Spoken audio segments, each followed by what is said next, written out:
grow collectively, then more opportunities are going to come up. And one of those next opportunities is extremes in weather conditions. We can debate global warming. I don't have a problem debating global warming. I'm happy to debate global warming. But the consequence of global warming, whether you believe it's a thing or not, the consequence is here, which is anomalous weather patterns, unpredictable behavior in weather that had been able to be predicted for generations before us. It's not about necessarily just the sea levels rising, it's about changes in weather patterns and us not being able to predict what will happen in any particular region anymore. So we are seeing these extremes. We're seeing 80-degree days in December. We're seeing 40-degree days in June. We're seeing Irma. We're seeing Sandy. We're seeing earthquakes. We're seeing tsunamis. We're seeing things that are not following patterns that we have noted in recorded history. Now, like I said, I'm happy to debate global warming.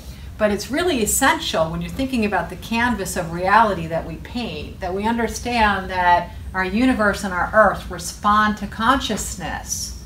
We don't respond to the earth and the universe. The universe and the earth respond to consciousness.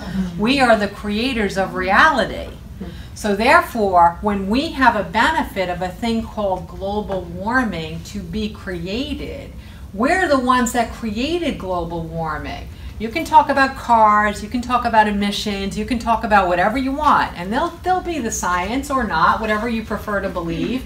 But it doesn't matter because our consciousness created an opportunity for our Earth to experience extremes in weather conditions because there's a value in the backdrop of the canvas that we're all painting on to experience these anomalies.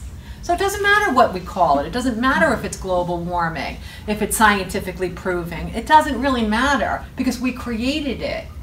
Did we create it by not honoring the earth? Maybe. If you're not honoring the earth, then you're not living in the vibration of love. If you're not living in the vibration of love, you're not living to a high vibrational energy.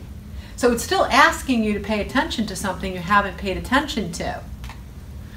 So within this canvas that you're painting your life on is the canvas of your neighbor and your lover and your child and your boss and your politicians and your religious leaders and your entertainers and your neighbors and your bosses. And all of these canvases are all around you. Everybody's vividly trying to paint their canvas to have it reflect the life that it is that they want. If you think about those images where they were very popular a while ago, where you take a billion photographs and you see one photograph and then you pull back and pull back and pull back and ultimately you see a portrait of something made out of a billion little photographs. That's what this is like. You pull back from your canvas and you start to see the image of our reality here in physical existence on 2017. And your piece in that matters.